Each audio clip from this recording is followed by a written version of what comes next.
Hello, everyone, and welcome to another Real Reflective Practice. I'm Dr. Anjali Pereira, aka the Disillusioned Medic, and as always, this live stream is about having the meaningful discussions and the open conversations that we as doctors don't often realise we crave.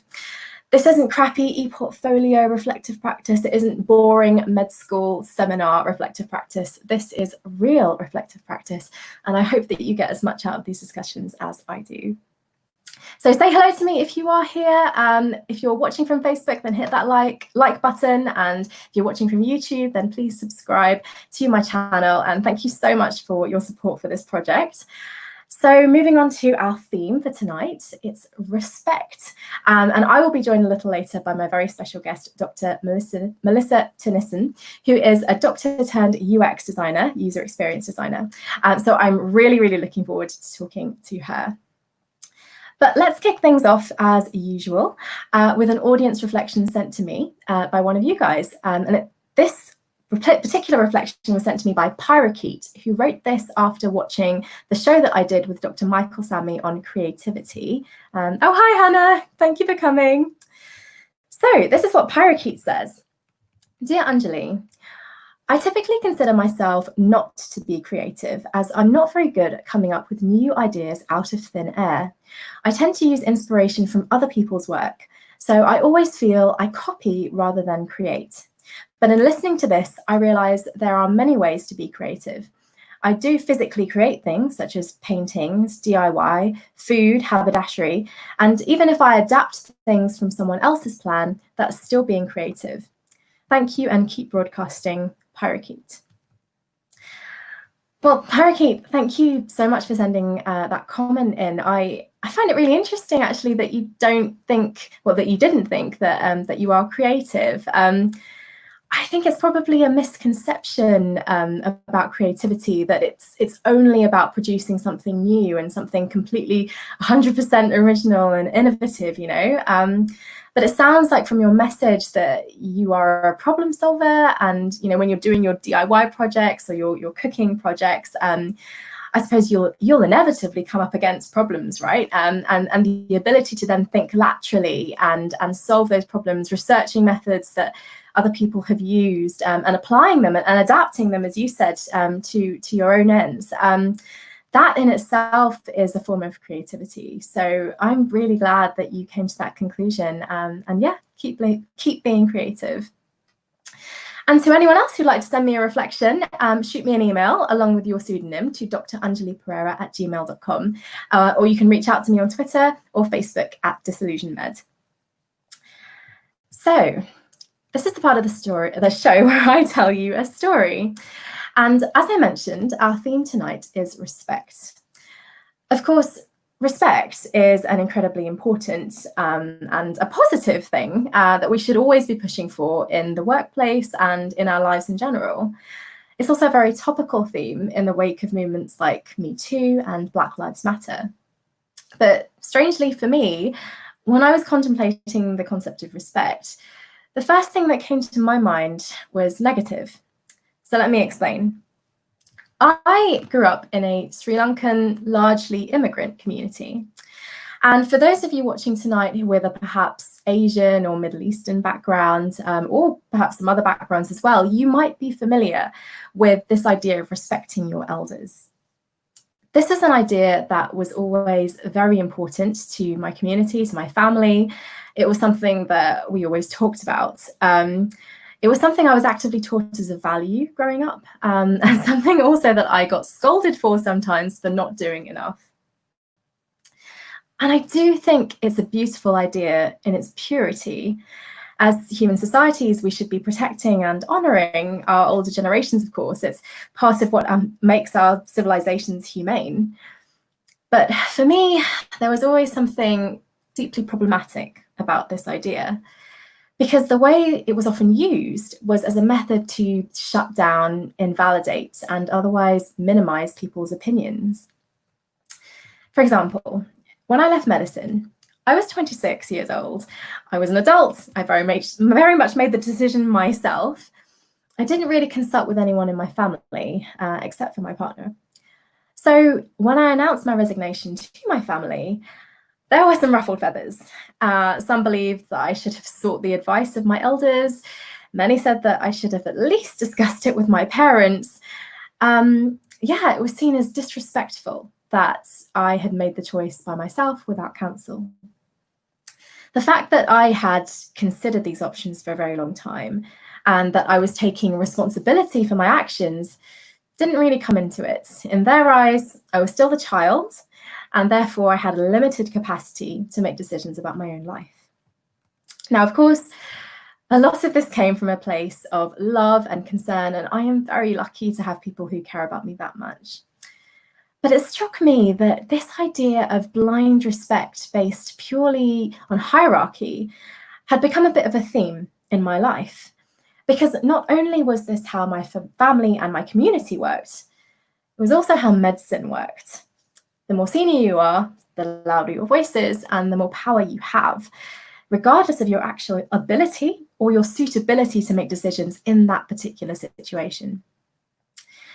And I think fundamentally, that's why the word respect has negative connotations for me, because it's a word that often gets used wrongly. Often when people talk about respect, what they really mean is obedience and compliance. And what I think that teaches young people is that they don't have the right to respect their own judgment. And as such, we disempower them. We make it really, really hard for them to feel that they can make decisions by themselves. And perhaps worst of all, we encourage them to go unquestioningly and blindly along with courses of actions that are wrong or at least not right for them, just because a person they've been told to respect has made that call. So I'm very intrigued to be talking about this theme of respect tonight. And with me to do it, I have a wonderful guest. Dr. Melissa Theunissen is a doctor turned clinical user experience designer. Melissa is originally from South Africa, where she went to medical school and she worked as a physician. But after many years of feeling unfulfilled and disillusioned, she left the profession and found her calling in clinical UX. Her interests outside of work, now that she actually has time for them, include watercolor, clay modeling, baking, and coloring in. And she is joining me tonight from Amsterdam, which is very exciting. Melissa, how are you? Hello. Good. Hi, Annalie. How are you doing? No, I'm doing good. Yeah, it's finally a sunny day. We had quite a lot of overcast and terrible weather last week, so I'm great to have this warmer weather. Oh yeah, no, tell me about it. It is so nice to have the sunshine back. And you're looking very well. And those earrings, I know I said this before we came on air, but those earrings are awesome. Melissa, thank you so much for joining me tonight to talk about this theme of respect. And I know that you had a very varied experience as a doctor. And it was fascinating and devastating, really, for me to hear when we first talked about how much you went through when you were practicing as a doctor and how hard it was in South Africa and really how different it was from my own experience here in the UK. So I'd just like to start by asking you why respect really is an important theme for you and what happened to you as a doctor to make you choose respect as our theme tonight. And before we jump into this very important topic, I also wanted to say thank you for having me on the show. It's incredibly important, and it's only through really reflective practice that I've really uncovered all these kind of issues and started working through them. So I think it's very valuable what you're doing for the medical community. So I'm very, very honored to be on your show tonight. Thank you.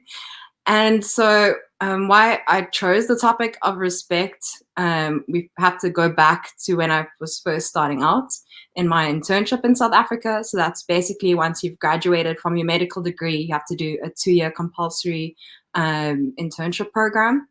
So I was 23, 24 years old at the time, just to give you a little bit of context. And I think for me, it started even in that first week of my on the job. I remember I was on the surgical ward and doing my rounds, taking my blood, writing my discharge summaries, and this little old Indian granny, she's, sorry, doctor, can you come over here? And I'm thinking, okay, sure, she's going to ask me to explain her diagnosis or how she's doing or something. And she says, "Oh, I see you're not wearing a wedding ring, so you're not married." I'm like, "No." It's like, "Oh, I've got a nice young boy for you." Trying to pawn me off onto her grandson and set up a blind date, and I was totally taken aback. And then from there, you go into the other ward. So that was the female ward. I walk into the male ward, and there's a patient over there going, "Hey, Gertie, come over here." And I'm like, so inappropriate. I treated another patient for, I think, a week or 2 weeks, and granted, we saved his life, but his response was, "Here, doctor, take my bedside fan," because there's no aircon in the hospital, so you can have my fan. And then persisted that, okay, and also after I declined that, he's like, "Oh, and I also want to buy you some other expensive gifts, or can I get your number? I want to take you out after he's discharged." So it was just a different world that people were so forward with you, to the extent of, I'm trying to just do my job here, and you have this constant this other issues on top of everything else you're dealing with during internship, to have to constantly battle and say like, "No, sorry," and you have to try and still be polite about it because they're still your patients.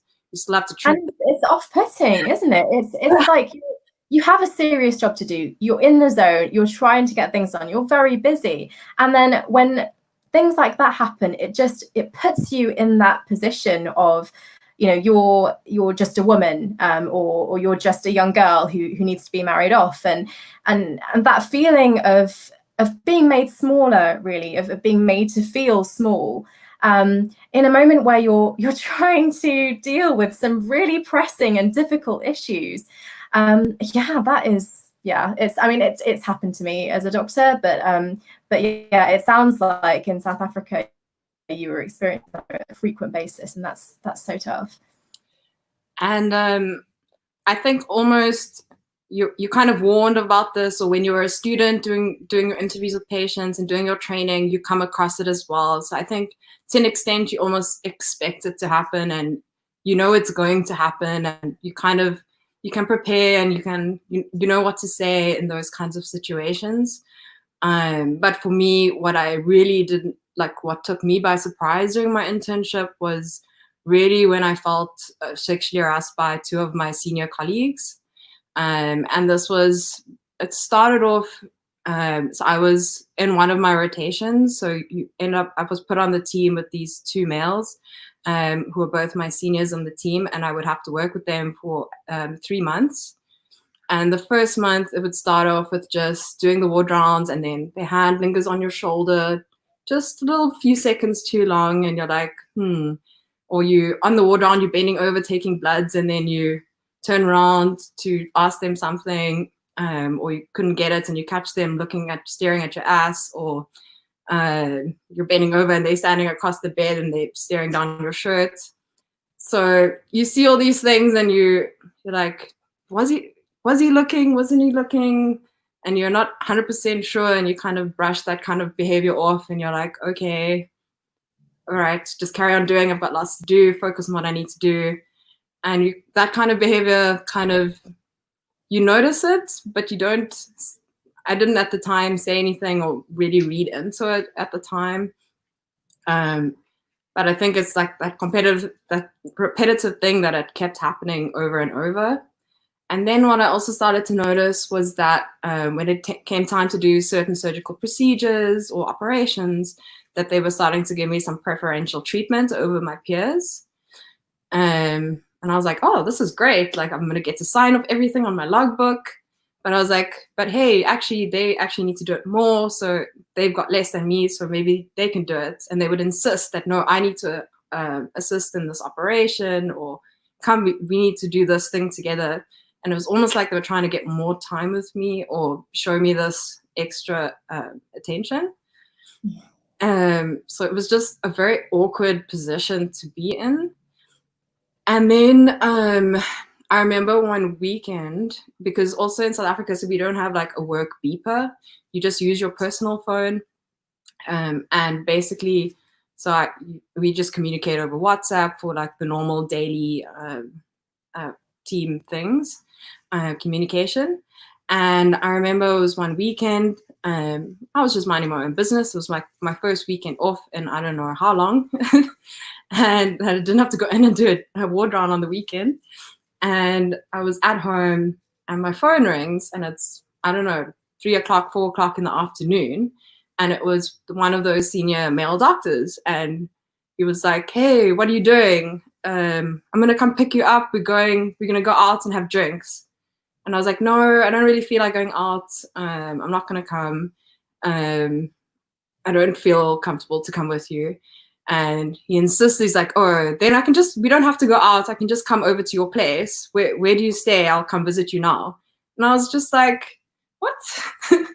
And I promptly declined that. And I said, no, sorry. I'm not interested. And he laughed it off like, oh, on the Monday, kind of like, no, it's fine if you didn't want to hang out. It's cool. And then I can't remember if this was before or after the incident, but then what happened was there was one night shift. So remember, these shifts start at 7, 8 o'clock in the morning and you work till around 12, 1 o'clock the next day. And this was at about 2, 3 in the morning. And I finally had like my first proper break of the day. We cleared all the admissions and I could finally get at least 30 minutes to an hour's rest before I needed to wake up to check the next blood results. And I remember going to lay down in the female, so there was a female like restroom and a male doctor restroom. And so I went to go lay down in the female doctor restroom. And in the female doctor room, that was quite small. And so they pushed about 3 or 4 beds together. And so I went to go lay in one corner. And I was laying there and I heard somebody else come in. So I turn around and I see it's the other male doctor sleeping on the other side of like climbing in and laying on the other side of the bed. And I was like, I'm feeling so uncomfortable right now. Like, what do I do? Like, I want to rest because I'm so tired, but also I feel so uncomfortable and there's nowhere else for me to go sleep because I need to be like where I am in the hospital. So then I'm like, okay, he's on that side. It's okay. But then every 5 minutes or so, he started edging closer. And when he got to about, I think like the middle bed, I was like, no, I'm getting up. And I just left the room and carried on doing my work and avoided him like the rest of the shift till the morning when we had the ward round. But it was just a very awkward situation. And then he acted like it didn't happen or like it was very, very strange. And after that, I went and I spoke with my friends and I said, like, this is what happened. Like, I don't think this is okay. Has this happened to anybody else? Or like, what do you think I should do about it? And I remember one of my friends saying, oh, he tries his luck with all the girls. And it was almost like it's been normalized to an extent that it's just something that happens. There's nothing, it's just something you need to accept that happens. And if you take it up higher up in the chain, nothing's going to be done about it. So what's even the point of, tackling it on a larger scale? Oh my goodness. So that's the like kind of advice you're given. And then you're sitting like, I still have to work like for at least another month with these people. Eventually, it's very, I mean, when that happens to you, when you're seeking, that it's wrong and that you felt demeaned and you felt, I mean, you must have felt afraid as well when that was happening to you. And then for somebody else to effectively gaslight you really and say that, you're making a big deal out of this when actually it's just normalized. It strikes me as a culture that kind of feeds itself. I'm on a lot of doctor forums online, and I often see people posting about things that happen at work that are not great, or things that their employers are doing that are not great. And what's interesting to me is that there are often 3 types of responses to that. There are sort of the pure expressions of sympathy, But then there are the more active suggestions like you should speak to your manager, or speak to the unions or whatever. But then there is this third type of suggestion, which is that is just the way things are. And when I was a junior, I had to do the same thing. This is what I went through, and so you have to also go through this. And that is fascinating to me, the fact that we as doctors can judge the fairness of a situation based purely on the fact that it aligns with our own experience, and rather than looking at the wider injustice of it. And I mean, I've been guilty of it too. I've done that in the past. I've been known to say, this is just how things are, suck it up. But I think there's a really big psychological difference, right, between someone saying this is just how it is and get on with it, versus someone saying this is how it is, it's unfortunate, it's going to be really hard to change, but it is not right, it's not okay. And yeah, that's, for me, for someone on the receiving end, receiving advice or support, the difference between those things is just huge. Yeah, so I'm really sorry that you went through that, Melissa, and that must have been a terrifying experience for you. Yeah, I think in the moment I was really scared. I was like, where is this going? And I was so happy that I got up and left, and then there was a new admissions. I could just dive straight into that. But also you're such in a weird headspace after that, and still having to, I think we're often faced with this as doctors. You deal with one crazy thing, you have to compartmentalize it and just carry on working. So I think kind of medicine prepares you to just do that and not have to deal with it in the moment or after, because you're so used to having to compartmentalize it. But after that happened, I confronted both of them individually, and I said, look, I really didn't feel comfortable with when you did X, Y, and Z. And they at least sat there and listened to me, and both of them apologized and said it wouldn't happen again. And to me, the behavior stopped towards me, but I regret that I'd never took it further, because there's no assurance that they're still not doing it to other people. And I still don't have that. It's also that worry of, this is how they treat a colleague, and I don't know then how do they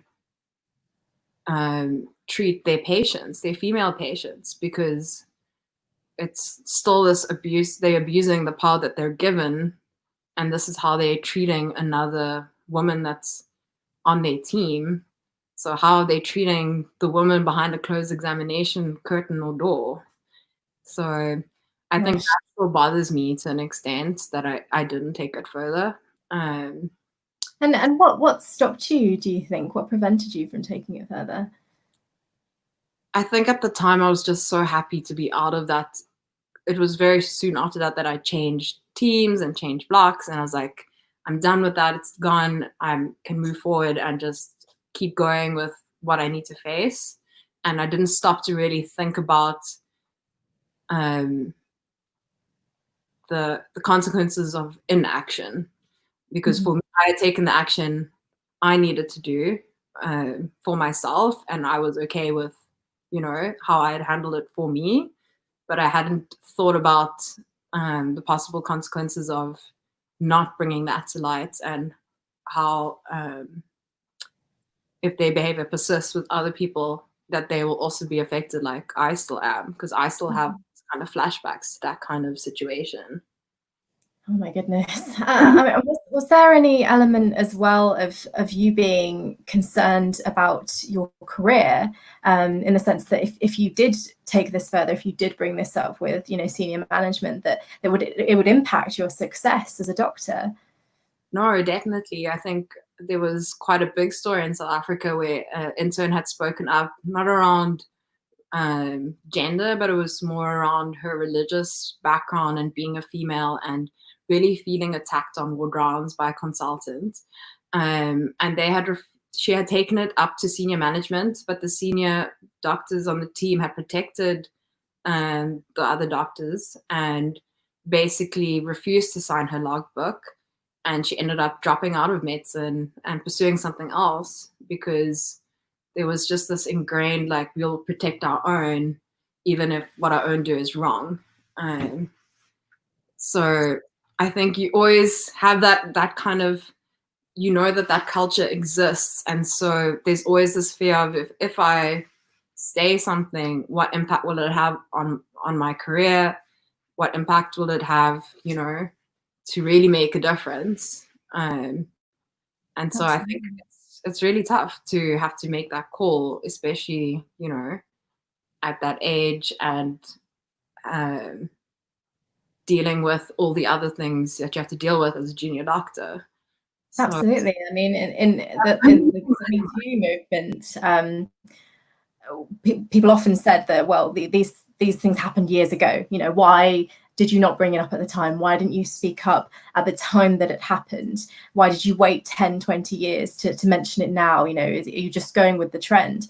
But actually, as you say, it's a very complex array of reasons as to why you might not be willing to confront that, right? There might be concerns about your well-being, concerns about your career, concerns about being taken seriously. So there are all of these elements that contribute to silence, this culture of silence, really, and feeling that you can't speak up, right? No, definitely. And I think, yeah, I was also in quite a bad relationship at the time. So, I mean, for me, I was just being quiet about always being treated like this. And so I think everybody, for me, with this kind of Me Too movement and these things coming up, I think it's also like, no, you should speak up, and why you should speak up when you do feel uncomfortable or disrespected in any way.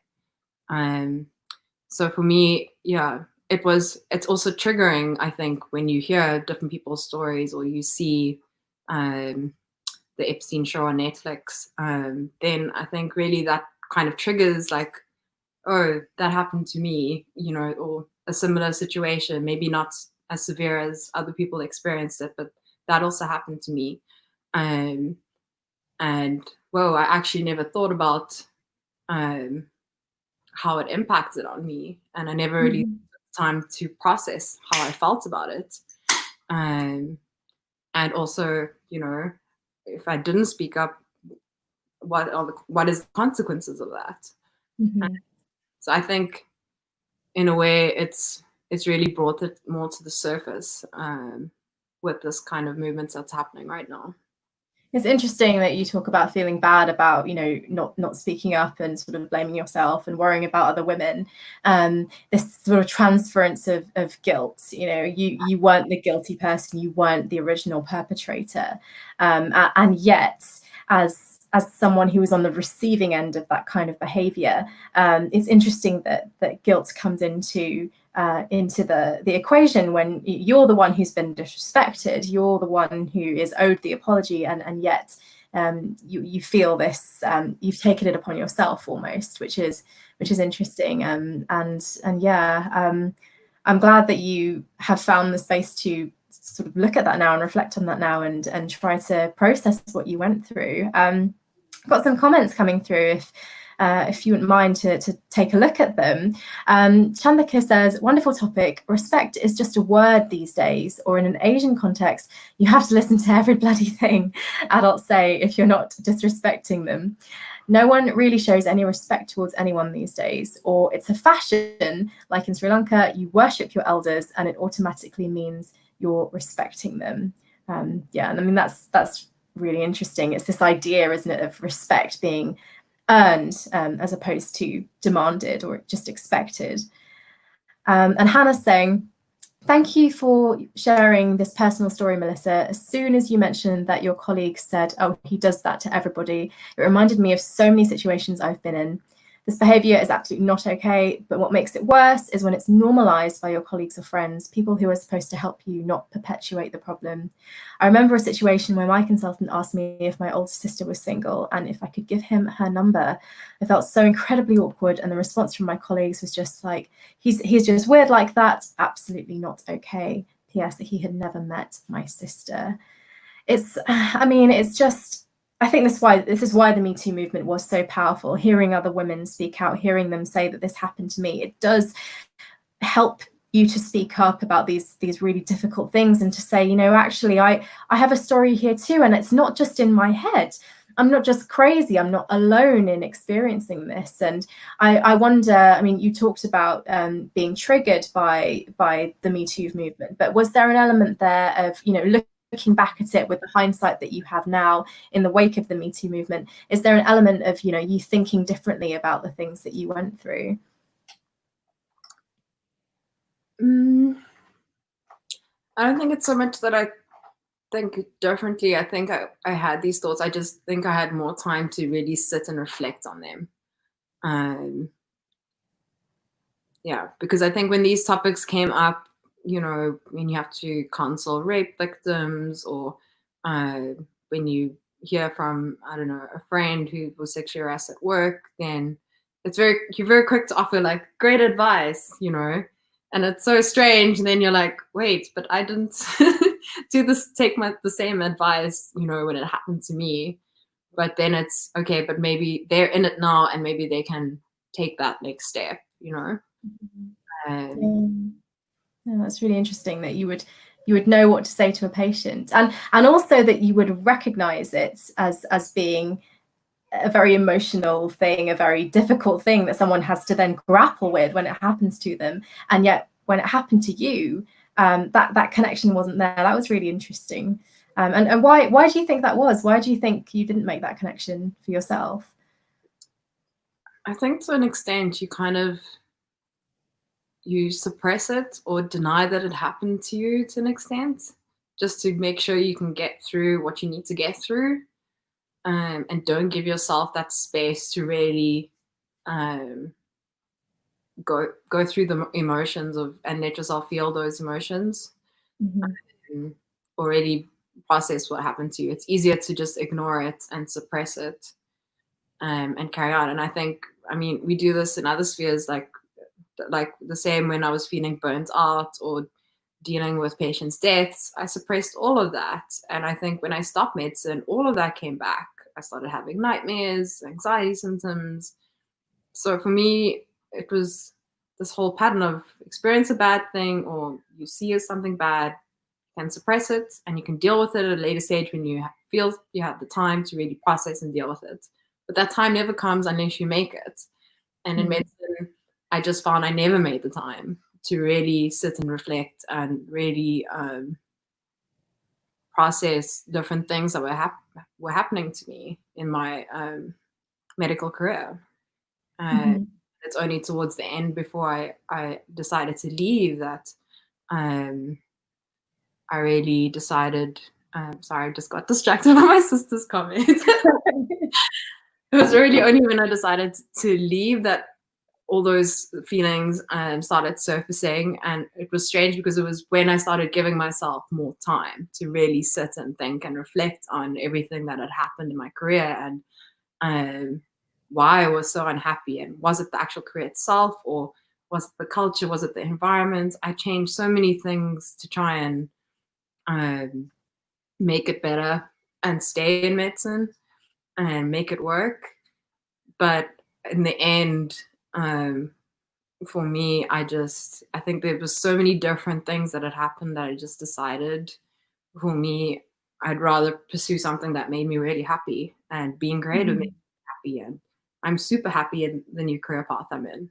So that's amazing. That's really good to hear. And I just have to read out your sister's comment because it's so sweet. Says, my sister, I'm so proud of you for your tenacity and for sharing your story to help others process and grow. Love you. That's so lovely. Melissa, you mentioned just now about there being multiple different things that pushed you out of medicine, and multiple different ways in which you felt disrespected. And one of the things that you talked to me before we came on the show was this idea of growing up and practicing medicine in the legacy of apartheid in South Africa, and some of the things that you personally experienced that made you feel disrespected, and that made you reconsider medicine as a career. So I know I've already asked you to talk so much about traumatic experiences, but I'm going to ask you to do it again. Can you tell us a bit about that?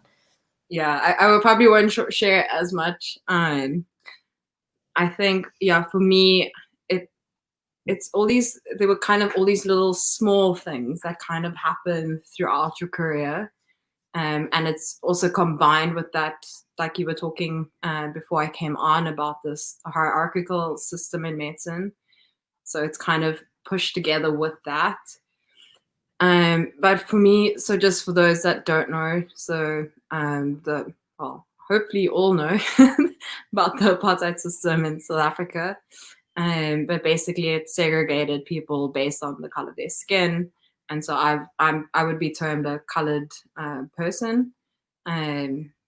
So I was a young and I was a colored doctor in South Africa. That's how I would identify myself, and that's also how patients would see me.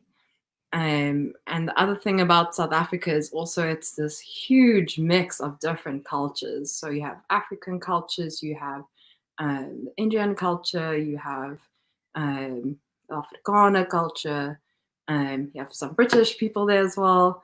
So there's this huge mix of cultures, and all with very different attitudes as well towards women. Just gonna wait for the ambulance or to pass. It's like going to the hospital again. I swear my heart beats a little bit faster.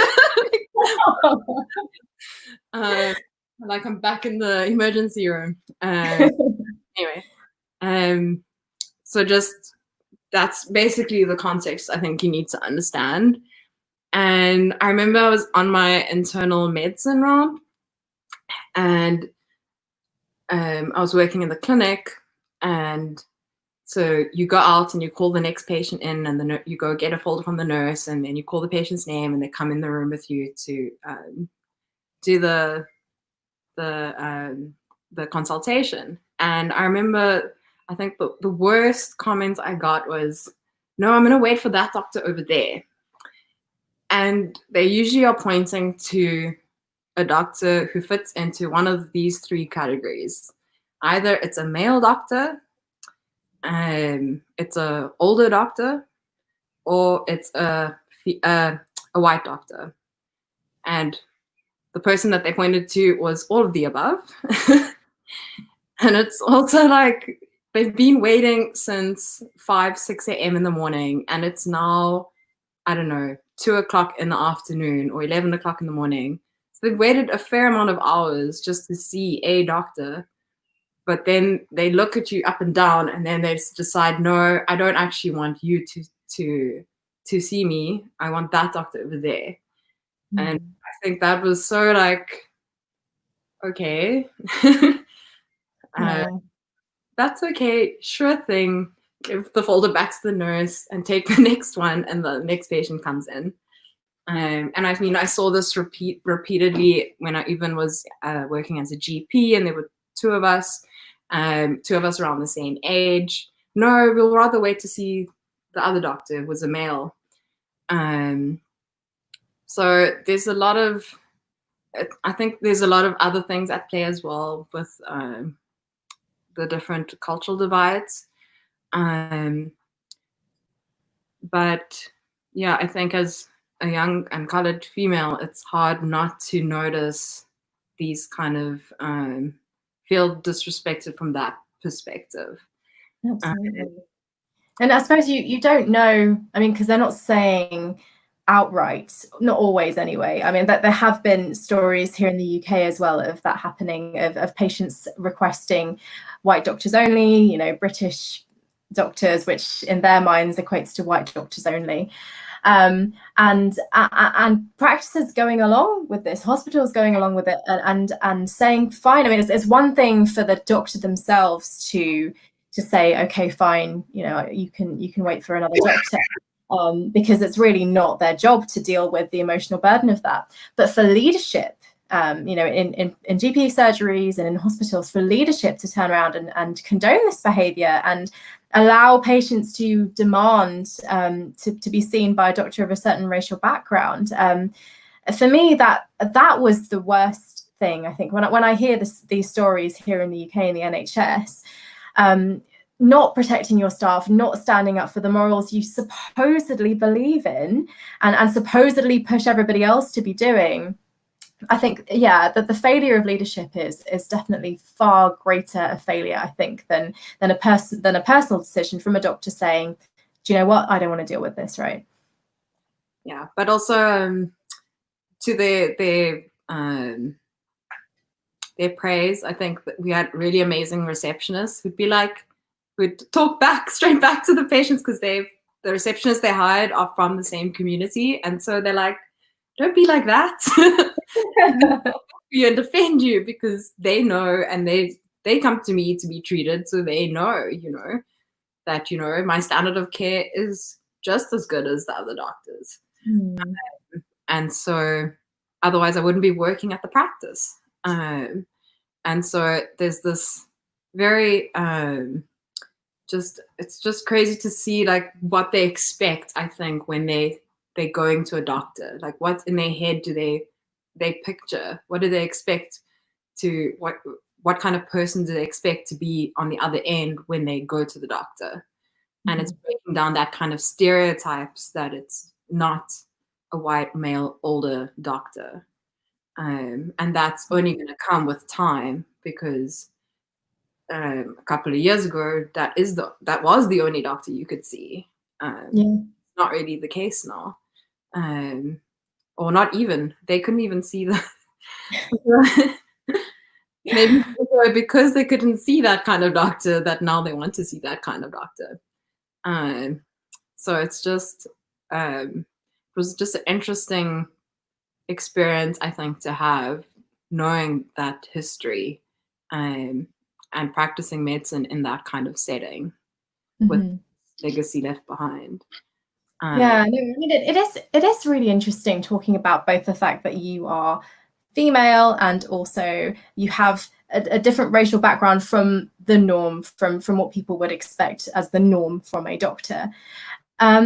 Because, I mean, I have thought a lot about this. I wonder sometimes when employees don't demand respect, it's not necessarily about them not kind of valuing themselves enough. It's not necessarily their fault. I mean, it's completely exhausting, right? It's exhausting to be at work every day, fighting a system that doesn't necessarily treat patients with respect, let alone treating staff with respect, right? And if you're working a crazy rota, and then you come home and you try to have some kind of life outside of work, when you're that exhausted, I can completely see why standing up against disrespect is something that feels like too much. It takes emotional labor to really do that, and when we think about conversations about racism and sexism, the deep injustice of that is that disrespect is the burden of the kind of the burden of dealing with that disrespect, I mean, falls on the people who are actually experiencing it, as we talked a little bit about before. For example, people of color shouldn't be the ones burdened with educating other people about racism. But that's what happens, because if they didn't, then no one would have those conversations. So it does inherently fall on their shoulders. And it's the same sort of thing with the Me Too movement and with the kind of the female aspect of it. It falls on women to bring up these issues. It falls on us to ask, really, to demand better respect and to call out these kinds of behaviors. And so it's two ends of the spectrum there. On one hand, you are exhausted from everything you're supposed to be doing, and then there's another demand on your time and your energy and your emotional kind of health, really, to stand up to these things. So I do wonder whether, I mean, in the NHS, we have a very large proportion of doctors who are from ethnic minorities, Black and Asian, or from other countries as well. Lots of nurses, for example, Spanish, Filipino, Portuguese even. So a lot of people coming from overseas. And obviously there are a lot of women in the medical workforce now. I think from medical schools, we're seeing a higher intake of women than men now in many schools. And so qualifying doctors are going to have a high proportion of females. So I do wonder whether the erosion of respect in the NHS certainly, is something to do with the fact that it's now populated by a larger proportion of these groups who are inherently, who are downtrodden, who have experienced racism or sexism, and who have been put in that position, so is there something, is there a connection there? I don't really know, but it's interesting to think about it. No, I agree, definitely. Yeah, I mean, is that something that you feel, Melissa, that having experienced, I mean, outside of medicine, did you experience incidences of sexism, of sexual harassment, of racism, and did that impact the way that you dealt with them within medicine? We really have to think. I think I can think after medicine now, I'm a lot quicker to call out, I think, if there's certain behaviors that make me uncomfortable. Like now in this role, there was a male colleague of mine, and he came up innocently and he started giving me a massage on my shoulders. But then I was like, wait, I don't want you to touch me on my shoulders. Like, I was just doing my work, and then you came and you invaded my personal space. Yes, to give me a massage, and yes, we've had a talk, like a friendly chat, but not anything that says you can enter into my personal space and lay your hands on me and give me a massage. So there's like these little things, and you don't know, if you don't call that out, then that made you uncomfortable, then you're saying to the other person that it's okay. So for me, it's more been about using what I've learned and reflected on now to really make sure it doesn't happen again. And now I have an amazing HR and amazing manager who I feel very comfortable to talk to, who's very supportive of me as a person. And so I feel like I'm in a very supportive and caring environment where if anything like this happens, I know who to talk to and I know something will be done about it. Yeah.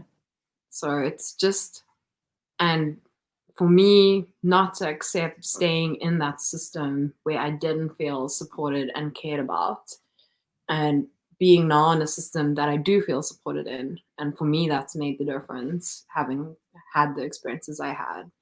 That's amazing. That's so good to hear. I'm so glad that you are in an environment that's like that, and that you do now feel supported. I mean, it's interesting for me now to think about the difference between my life as a doctor and my life outside clinical medicine. I mean, it felt like there was just no space for me as a human being. When I felt infantilized or talked down to by seniors or from patients who were abusive, it felt like there was no space for me.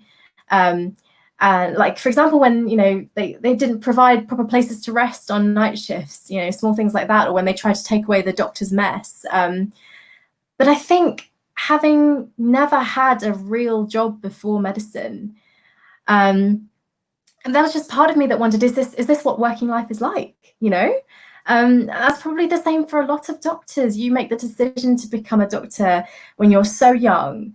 And in med school, you might have part-time or temporary jobs, but there are relatively few of us who, have really experienced the working world. So it was only really when I left medicine that I began to see the way that the NHS treats doctors, and see it more clearly. Like, I remember it was such a small thing, but it made me so emotional at the time. On my first day in a non-clinical job, I was given a coat hook on the door to hang my coat. And I had never experienced this before in medicine. I was used to just dumping my coat, in the corner of some crappy room in a big pile of everyone else's coats and bags. And then, by the time you come back at the end of the day, everything's strewn everywhere. Your coat's on the floor. It's covered in footprints from somebody else's boots. Any cash in the pockets has been stolen. And so to be given my own hook, to be treated, with that minimal level of respect, it was so shocking to me. So much so that I wrote a blog about it at the time it happened. And looking back now, 5 years on, I realized that even the crappiest bosses I've had since leaving medicine, even the most demanding clients that I've had, my experience of work has not been anywhere near as disrespectful as my experience as a doctor. Mm-hmm. And it's just funny to me to think that I had that gut feeling. I knew as a doctor, I had a gut feeling that this was not right. But it was only stepping into an environment that like you, I felt supported, I felt respected, I felt my voice was heard, where I was able to really recognize how rubbish it was, really. So yeah, it's just strange, right? No, I completely related to your story of the trampled coats. Having worked in theatre, you have to undress and put your scrubs on, and you leave your day clothes kind of hanging there, and you just come there and it's all on the floor, or one shoe's on one side and other shoes on the other side. And it's such simple things, but it has like such an impact on you. And now at my new job, there's all these hooks and you have your own locker, and it's just like, Yeah. it's just really nice to feel. I think it's just also about feeling appreciated at my new job.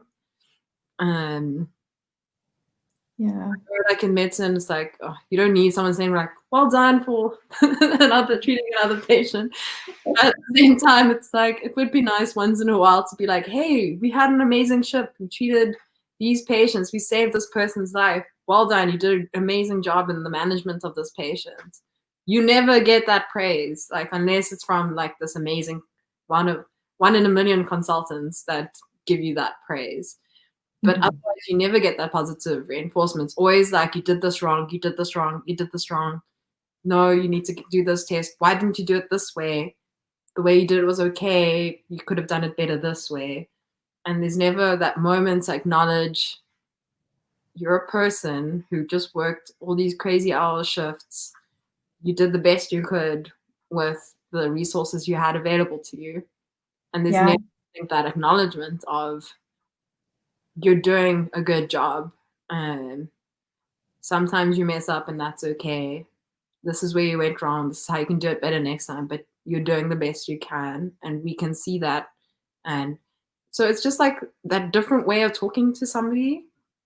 Yeah, and it's a cultural thing, isn't it? It's the culture of the place that you're working. And it's funny that you talk about the 1 in a million consultants, because it's true that if you have that kind of consultant, you can create these kind of pockets of respect in a way, like a microcosm of a positive working environment, right? But the moment you step out of that bubble, you are then exposed to the same toxic shit that pervades the rest of the system. I had one of those consultants. I had the most amazing gastro consultant for one of my rotations, who was, old school in the very best way. He was absolutely committed to the firm structure. He fought the status quo. He ran the ward as he wanted. He managed his juniors really well, and he knew us. He looked after us. I loved working for him. So for a while, I had that respectful bubble. But then you rotate to a new ward or a new, and things could be completely different. And I always talk about how, culture is created from the top down. Leadership really plays such a critical role in creating the culture of respect, because as much as employees can try to make, their own culture, the huge organization to really get, unless you've got leadership making active choices and really pushing that agenda, all you're going to get is those microcosms here and there, right? No, I completely agree. And I think I found those little pockets, and those are the specialties I was drawn to, because I found my little happy place in medicine. But it wasn't so much the specialty as it was actually just the little family and environments I found in those specialties during my my housemanship, during my internship. So, and that led to me specializing. I did my diploma in anesthetics. I was going to be on that track to do that. But take me from that comfort bubble of the little happy bubbles I found to now working back in the public sector to gain the experience I needed and to get into the role to start the specialization program. I started burning out, and I said, no thanks, I'm out. And I moved back to Cape Town because I had to move to a different province to practice, moved back to Cape Town. And then I started working as a family practitioner because I was like, I can handle this. And I can control my hours, and I can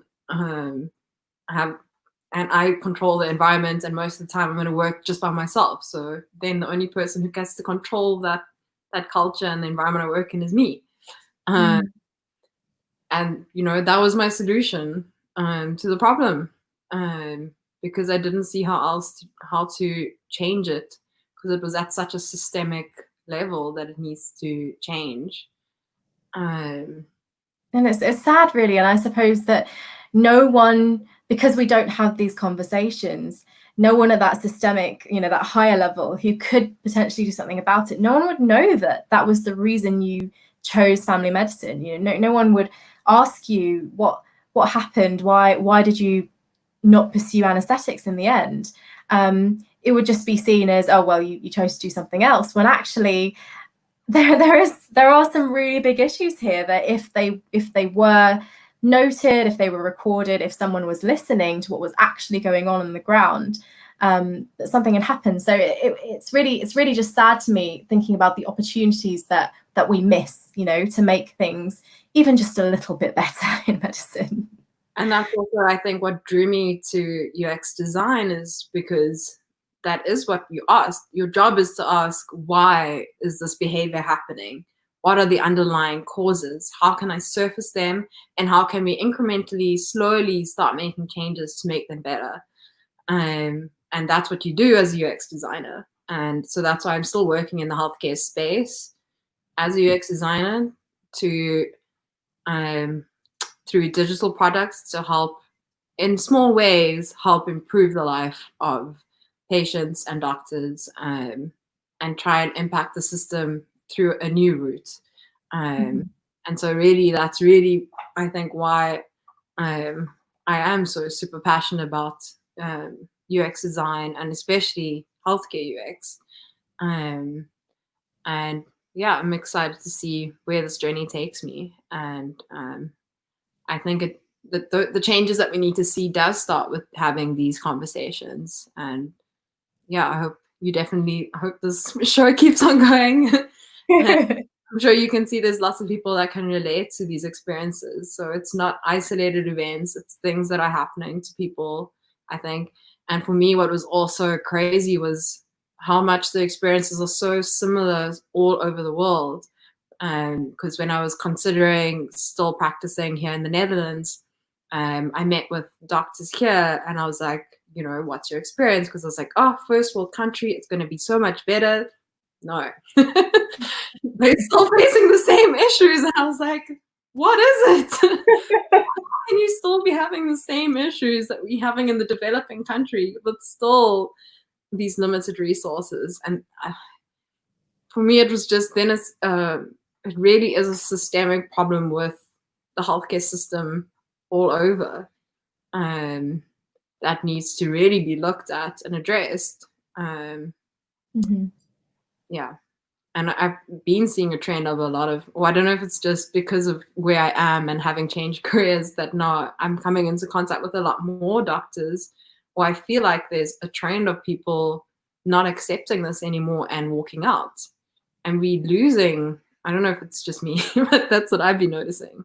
No, absolutely. I mean, it's my job. I'm a coach for doctors who want to leave medicine, and yeah, definitely the demand for resources and for help in that has skyrocketed. And it is really sad to me that is the only way really to deal with the situation. A lot of people, as you say, feel that the only viable option is to walk. And it's so funny because when I left medicine, no one asked. No one they did ask, but no one really recorded why I'd left. It didn't get taken further. No changes were made. That information was lost. And it happens again and again and again. But in some ways, I wonder if it's a good thing that doctors are now not putting up with disrespect as much as perhaps we used to, because really, I think doctors have such a sense of duty, right? We have such a sense of duty to our patients, such a sense of we can't speak out, we can't demand respect, we can't ask for the things that we need, because the only way to really do that is to make a big statement such as strike or something. And our duty, we are honor bound in so many ways to serve our patients, and that makes it so difficult to speak out. I think, we saw this in the UK. I don't know if you heard about the junior doctor strikes over the contract, and you'd see doctors only talking about the patient safety element of it rather than the pay elements of it, because they were so worried about being labeled as mercenary or greedy or wasting taxpayer money.